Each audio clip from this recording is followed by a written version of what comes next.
Hmm. Hey, Christine, welcome back to the Thin Thinking podcast. Thank you, Rita. So good to be back. So good to talk to you again. Yes, you are probably, how many times have we had you on? I think this is your third time, which is really awesome. Third Yep. time lucky. Well, every time we have you on is lucky. Thank you so So, much. Christine and I were just sitting here talking about aging, of course, which is our topic for the month. And Christine and I think I'm a few years ahead of Christine, but we're both heading into that zone.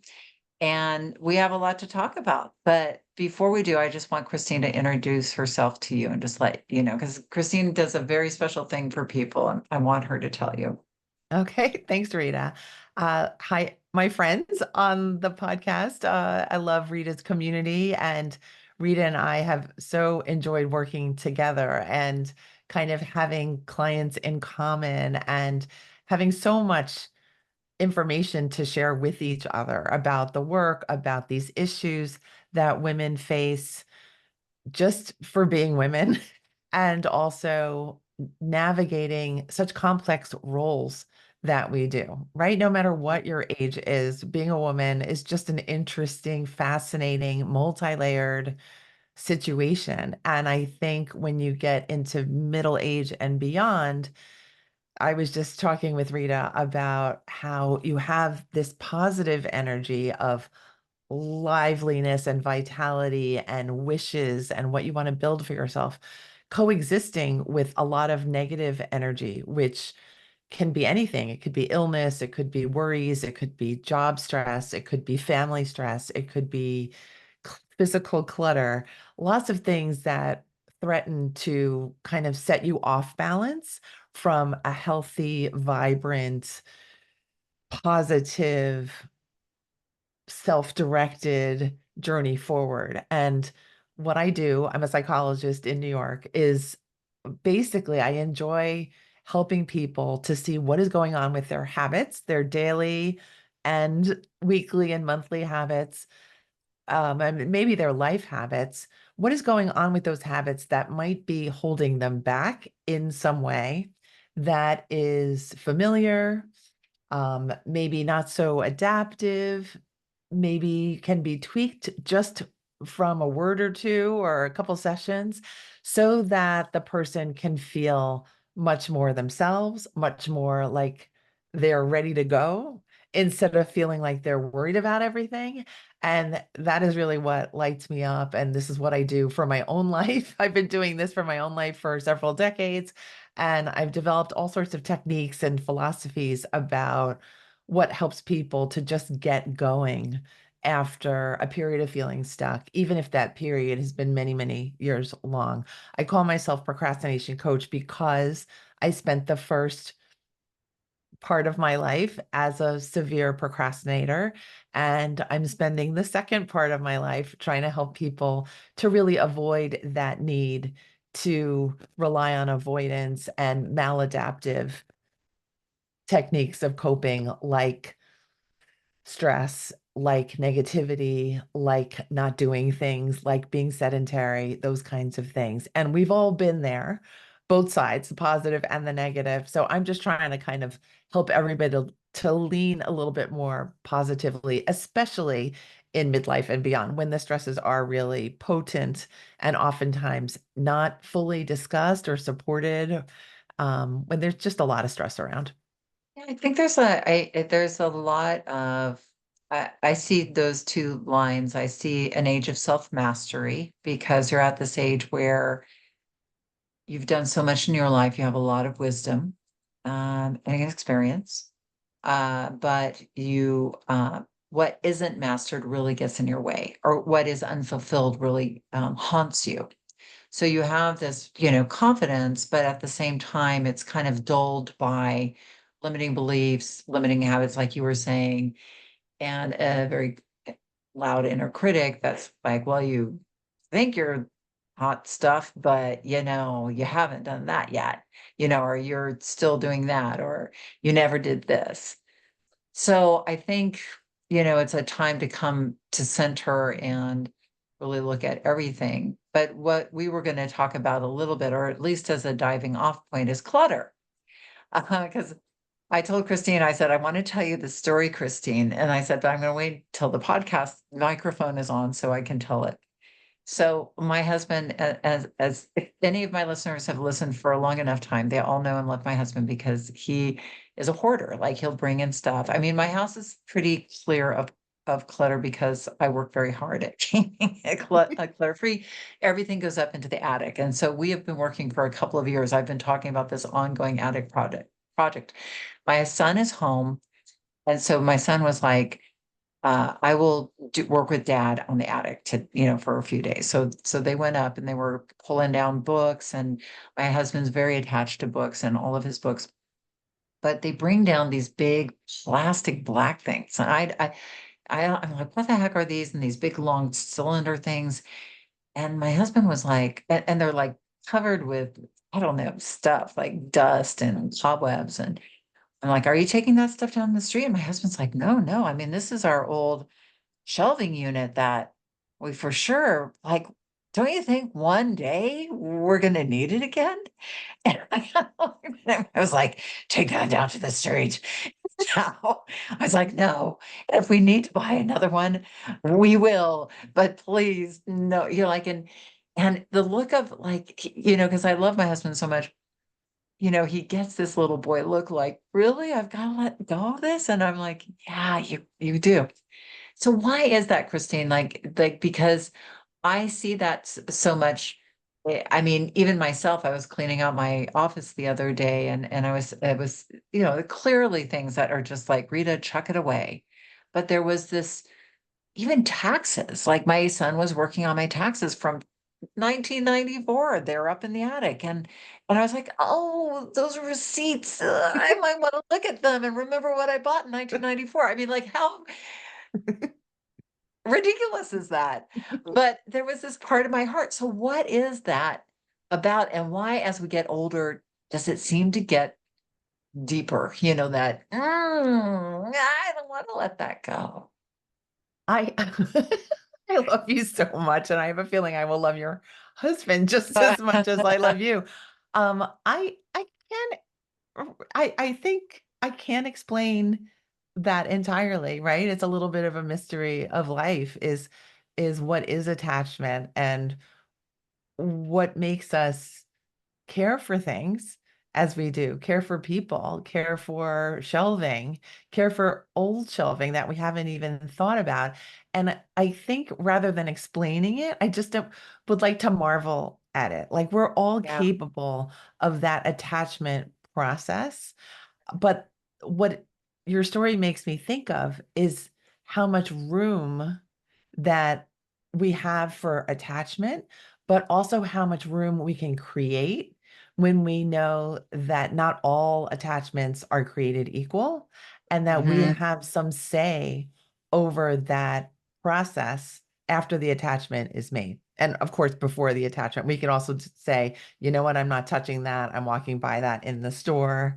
They say Right. that once you touch a sweater in a store, you feel like it's yours. I can't explain why that is, but I know that that's what they say. Like if you want to kind of maintain a budget, don't touch things when you're shopping. And Mm. I do think that it's all energy exchange. So I teach people that our physical clutter is energized. It may seem inanimate to you, but it's literally, comprised of atoms and um, also contains our projections of memories, of thoughts, of value, of emotion, of sentimentality, of history, of sometimes even hatred, right? Sometimes you hate your clutter. It can carry really intense energy, I think, also. Mm. And the fact that we call it clutter is just a whole other layer of energy that we have to manage, which is I am living with something that I have deemed not necessary, not beautiful, not loved. And I think as I've worked with people to gradually get the courage to chip away at their clutter day by day, I see how important it is to give yourself that zone of freedom in your space, because we're Mhm. talking not just some random space. This is your home. And Yeah. it's very much like your heart outside of your body is your home, and it should be comfortable and it should be as open, I think, as you can manage. And that doesn't mean that it has to be clutter free or minimalist in any way, but that it reflects kind of your freedom of movement and your freedom of feeling. And we are allowed to be attached to anything that we want, right? Rita can see in the video, I've got this kind of neon, funky piece of art behind me. And I, for whatever reason, I know a bunch of reasons, got attached to it and I purchased it and it's in my home. Does it fit with anything else in my home? No, but I'm allowed to do that. And I celebrate the fact that we get to do this as individuals, that we get to decide who we fall in love with, right? We get to decide what we care about. That's kind of the beauty of living. Clutter for me is kind of almost the opposite. It's like what we've already decided we've fallen out of love with. And much Mhm. like you wouldn't necessarily keep a whole bunch of your ex-boyfriends or girlfriends in your home with you, why are we actually tolerating this energy that we no longer connect with, that no longer makes us feel elevated or well? It actually makes us feel depleted or burdened. Yeah. And when you really take a look at it, it's a very important thing to sort out. And I see people, including myself, leaving it to the very last item on the to-do list. And then it's like this nagging thing because, every time you walk by the pantry, you see it's a mess or you see the expired food. And it's like a constant pinging. And what Yeah. would life be like without this noise? Right? How Right. would you feel? How would you operate? Could you do more things? Could you rest better? Could you feel better about yourself? All these things are possible. Yeah, that's amazing. You're absolutely right. Before we turned on the microphone, you mentioned something that was interesting to me about the clutter, because you were talking about passive and active. Passive and active. Can you speak to that a little bit? I want to know more about, like, we collect things passively and then actively, I think is what you were kind of putting it into a phrase. Okay. What comes to mind, I don't quite remember what we were talking about, but what comes to mind is actually women of a certain age are getting clutter that they never asked for. Oh, Were okay. we talking about that? Because we're No, talking but tell me about about this. So, like, women of a we're certain age are getting like passed down stuff from their parents, or right. or from other people are downsizing, they're getting their stuff. Their Mhm. kids are leaving Leaving. their stuff in their home, in their basements. There are gifts coming in because gifts will come in. And there's no reverse flow. There's no in and then out process. And what I've seen is really woman after woman after woman with a whole room or several rooms in their home that are a source of embarrassment, that cannot house people, do not serve their original purpose, feel like they're constantly calling the women to declutter. And it's not junk either. It's actually serious stuff in there. Pictures of family. It's old paperwork from old careers. And it's stuff with a lot of sentimental and life meaning. And I really always, no matter what I do, I really try to respect and honor the person's journey, because just because I don't care about the stuff doesn't mean that it's not super important Yeah. in some way to their life story, right? And Hmm. it can take years to coach people sometimes into letting go of certain things. And I Hmm. am just not surprised by that at all. Like, I get it because you know what? There are things I can't even think of for myself right now that I need to let go of that I'm still not letting go of, right? I'm not going Right. to judge because I'm just like you. I am Right. just this Right. is why I've proclaimed myself the leader of the declutterers because I have the same issues. Right. But the difference now is that I'm bringing an energy of no judgment and the promise of freedom afterwards, right? And what we do Yeah. when we keep our clutter is saying, you know what? My freedom is just not doing it at all, right? I'm choosing the freedom of the short term. I don't have to touch that stuff. I don't have to get my hands dirty. I don't have to waste my time with that pile that I hate, Or make and those decisions. I mean, because um, it is tough. it is. It's emotional. Your And brain goes sometimes into overwhelm. We don't want and to feel those feelings. And sometimes we're already overwhelmed even before doing that, right? Mhm. Just regular Mhm. life, just holding down the job, the fort, the everything is already that. Taxing enough. And people are really feeling short on time as well, I think for a Yeah. long, long time, right? And so, I think clutter is just always going to be a potential issue, but I do think that it's one of the simpler ways that you can make a big difference in your own energy. And I think what I've learned through this process as well is time. If you're not looking at us on video, many of you are not, one finger I'm holding up, it represents time, and the other represents energy. And so many of us spend so much of our effort really trying to save time in some way, or we regret the use of time, or blah, blah, blah, when really what we're actually needing to manage a little bit more closely and smartly is our energy, Mm. because our energy is really like our life force. Time is just always going to be ticking by. We really don't have control over that so much, right? We can try to make the most of what we have. But our energy is something that not only can we use really much more carefully and mindfully, but it's also something that we can replenish. And that's something that I've learned through social media and following all these people who are saying this kind of a thing, but also seeing that when you get rid of clutter, you actually get your energy returned to you. And that is just, for me, like, this is fun. Like, Yeah. I To don't see need people transform their anything. energy. Yeah, I need, this new high that doesn't cost anything. That is just like, I can get this at any time. I can help someone declutter, or I can declutter myself. And I just think it's important to really have people understand that their energy is at stake. Yeah, that's amazing. What are some main roadblocks that you see with people and decluttering? Like, what are some,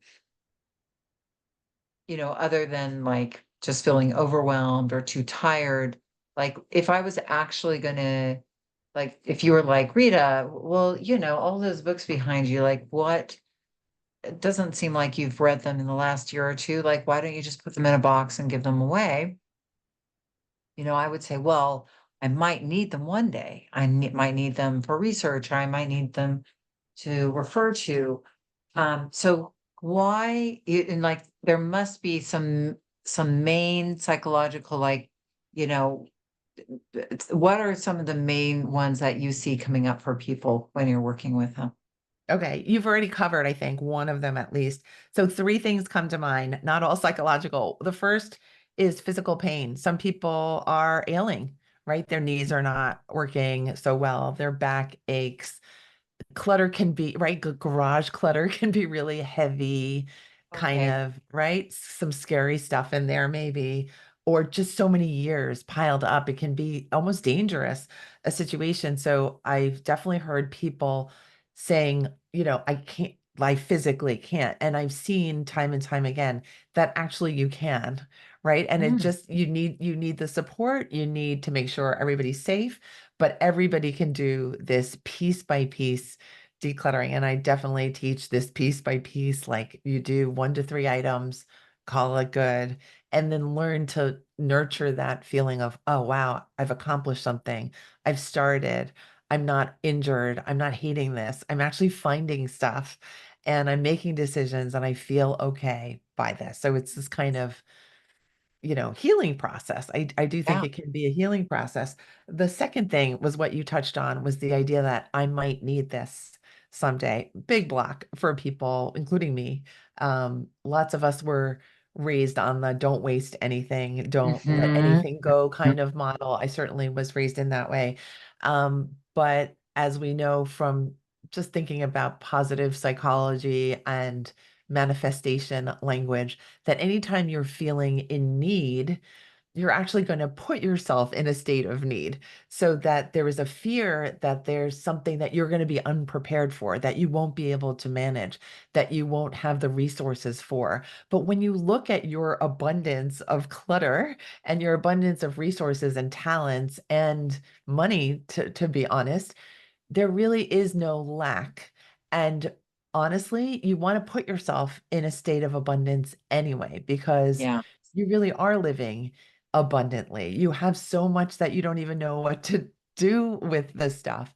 And really, what would it be like to not live with that kind of worry anyway? And just like your husband with the shelves, like if he hadn't gone to that space, would he ever have thought about that at all? It's just kind of like, we think about it when it's in our presence, but when it's gone, we don't have to think about it right. anymore. So there's no need. And do people make mistakes in that regard? Sure.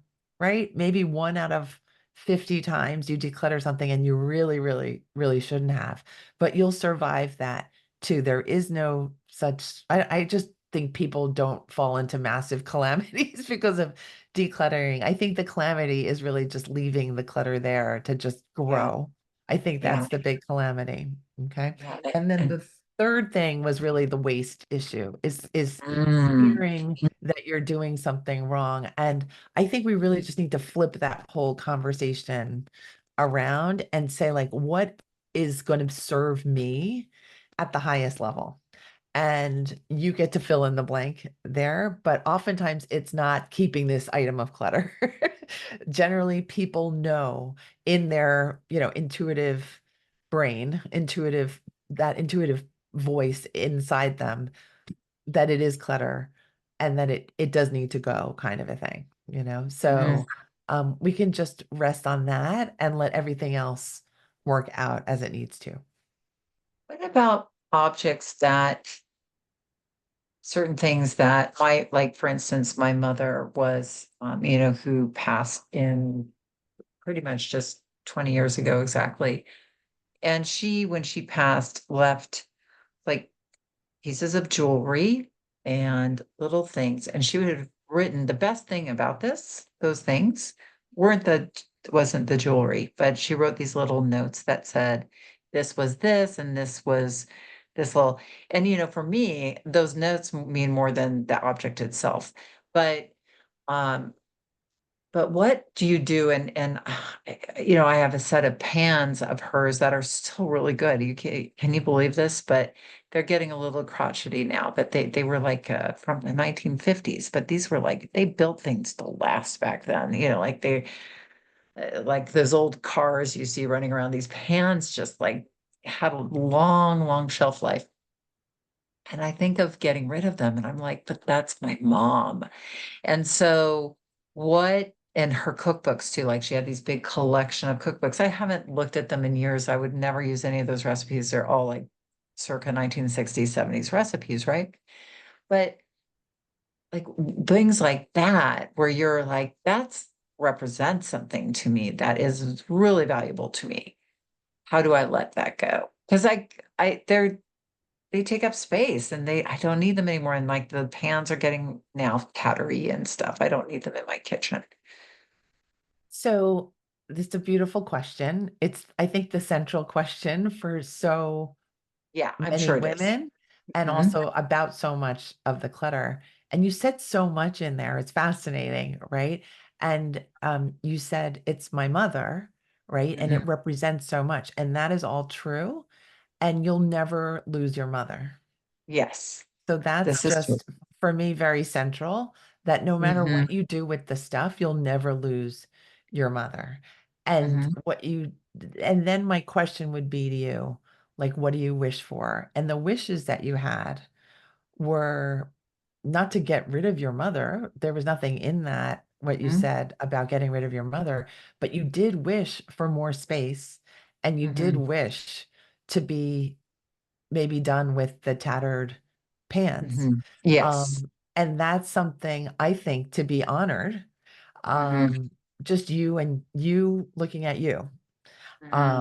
And so there is that energetic connection with your mother, and she did that lovingly, right? With the notes, with the jewelry, and with the cookbooks, and there is love everywhere. But I think you can safely and honoring your mother still let that stuff go. Do you have like a system, like something like that seems to me, something I did with the pans was I put them in a box and I didn't get rid of them yet. I just like put them away and I kind of hid them away so that they weren't in my cupboards anymore. They were just in this box. And then I forgot about them. Like I forgot they were there. They were like, I kind of said a little prayer over them as I was taking them out of the pans. And then, like, thank you for serving me for my mother. And then, yeah, and I forgot about them and I could move them to, the trash bin. But I had to like kind of know that I was going to be over them before I put them away. They weren't going to serve anybody. I wasn't going to give them away to Goodwill, but um they were going to have to go in the bin. So is that part of a process? Like do some people have to do that? Like kind of have to like kind of have a middle zone where you're not getting rid of them yet, but you're like out of sight, out of mind, so that you can deneutralize that attachment. I would say yes, based on your story. And also, I'm sure that's true for many. I am thinking that because I help women declutter in the space with other women online, Hmm. that you can kind of bypass that phase because the energy of people freeing themselves of the stuff they Hmm. don't need and seeing the effects in other Hmm. people's lives is really contagious. So when you have to do Mm. it on your own, yeah, you're going to feel the burden of it much Hmm. more Yeah, powerfully, especially if it's this intimate stuff, but it's alleviated when you have the company of other women who are maybe yeah. dealing with stuff that is just as sentimental. So, And probably not bypassing the guilt you might feel for giving away something of your mother's or throwing something away that she treasured, like that. Like if you see somebody else doing the same, you're like, oh, okay, yeah, I get it. I can do that too yeah, without the guilt. Because I think guilt comes into it as well, does it not? guilt is everywhere when it comes to clutter, right? Guilt for Mhm. having it, guilt for not having done away with it, guilt for feeling guilty about your mother's stuff. Like there's so many different ways. Guilt is tricky that way. But again, once that stuff is out of your home, you no longer have to deal with that kind of energy. And think about what kind of energy do I want my home to be filled with? And Mhm. does this stuff match that vibe? Yeah. So I have another question. This is so fascinating. So as we age, I'm going to be 60 and I have been contemplating this so much this year, just like the whole, what my next chapter of life is. But at the same time, as you get older, you're also looking at the different chapters of your life in the past. And again, I'm not surrounded by my past. Like my office is very present. I mean, even though I'm looking at a lot of things, I was like, I could probably declutter this, but it's very I don't have a lot of like things around me that are remind me of me, like when I was in my 20s or my 30s. And um, but if I got rid of something, like I have uh these articles of clothing, for instance, it was so hilarious. I remember because I've lost weight, like I lost weight a long time ago and I've kept it off. And I remember one of the things is like when I had lost weight and I was like around 45 or something. I still had something from high school. Like I couldn't believe that I had it. Like they made clothes pretty good back then too, So I had this shirt and I could fit into that shirt. And I was like, I don't want to give up this shirt. I had this in high school and then, during one of my thin phases in high school, because I was heavy in high school as well. And I was like, I can fit into it now and I'm not going to give it up. It was then I was just like, Rita, you're being so ridiculous. But like we have these encapsulated memories of who we were. And and we don't want to give those up because it's almost like, I mean, like this from an energy and from a psychological is like, I'm giving away that piece of my life. It kind of feels very attached to that, right? Do you see that a lot too? Uh, a little As people get less, older, like, a little okay. less because I think I see more the kind of passively received clutter Mm-hmm. more so than hanging on to pieces of a former life, I would say. Uh-huh. Um, but what you make me think is that this phase of our lives, the Hmm. post 50 years, is is still a developmental phase, right? Hmm. And so Yeah. we're still growing and changing, even though parts of society may not see it that way. Yeah. May see it more as a stagnation or a decline. And I think when you hang on to a past phase, it may block maybe a more vibrant movement into what your next phase could be. So that's Mm. what that I would say of any phase, right? Yeah. It's thinking about your security blankets when you're a Yeah. kid, right? You don't really do that when you're 50. You're, you might have Yeah. the memories attached, but generally, like we're good. We're good without this stuff. That may be the main point of them all, that you're good without the need for the Hmm. stuff. Hmm. Yeah. Yeah. Okay. That's interesting. I love how you were saying your mother's 83 and she's just learning ping pong. That's so great. It's so true. We are always growing and developing if we choose to. I That would we say should she's not never. learning. She's probably we're aiming for LA Olympics 2028. Is she really good? She's I've got my competitive streak from somewhere. Does she compete on a team She just or? restarted. So, but yeah, Oh, she's a vibrant woman for sure. that is amazing. So when people get clear, what are some positive things that you see people like stepping into because they've cleared their space?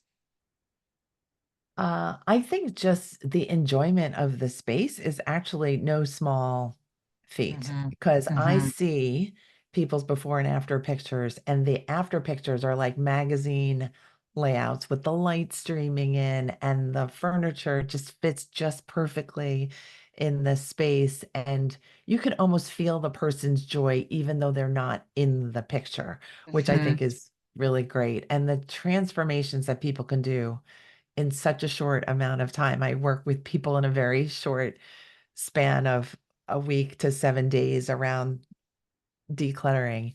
I think it's just amazing. So aside from the space transformation, there is the personal energy transformation where people do Hmm. feel physically lighter. That's what I experience every time I manage to declutter, and also more positively oriented. So Hmm. more willing to see, more able to see what the opportunities are instead of feeling burdened by shame, guilt, embarrassment, can't have people over stuff, which is very prevalent because clutter is very prevalent. And so I'd love to see people connecting more, being more open, just opening your heart again. I think those are the great side effects of doing this work. Yeah. Okay.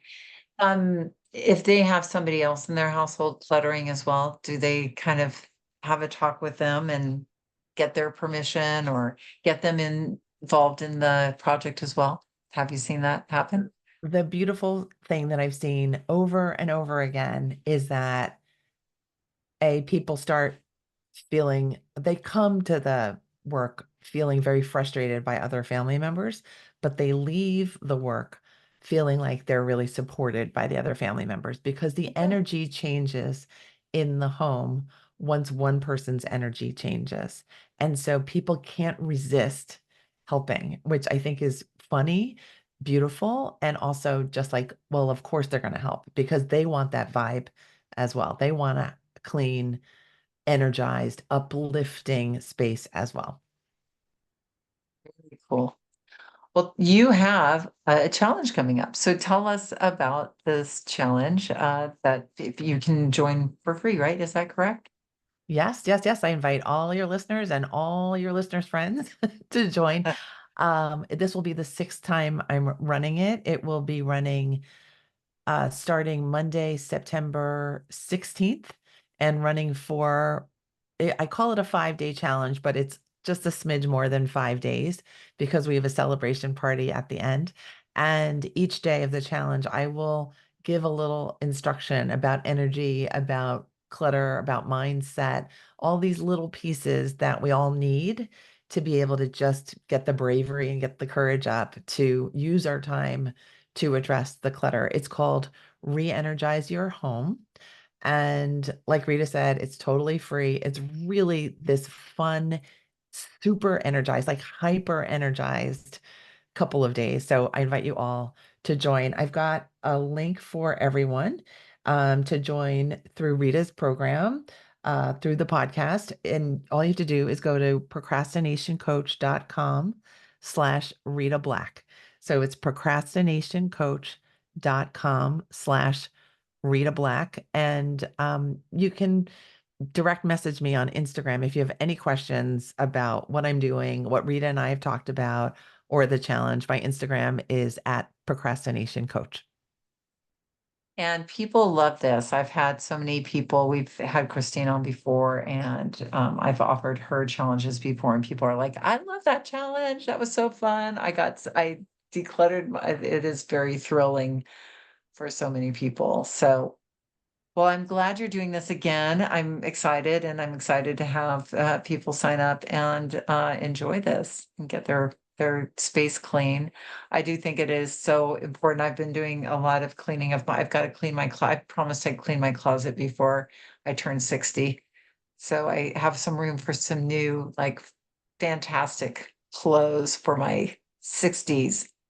I love it. And what a great role model you've been to all of us, your listeners, but also to me as well, as you know. And what a great way to celebrate this new transition for you, right? Yes, New I'm clothes, thrilled.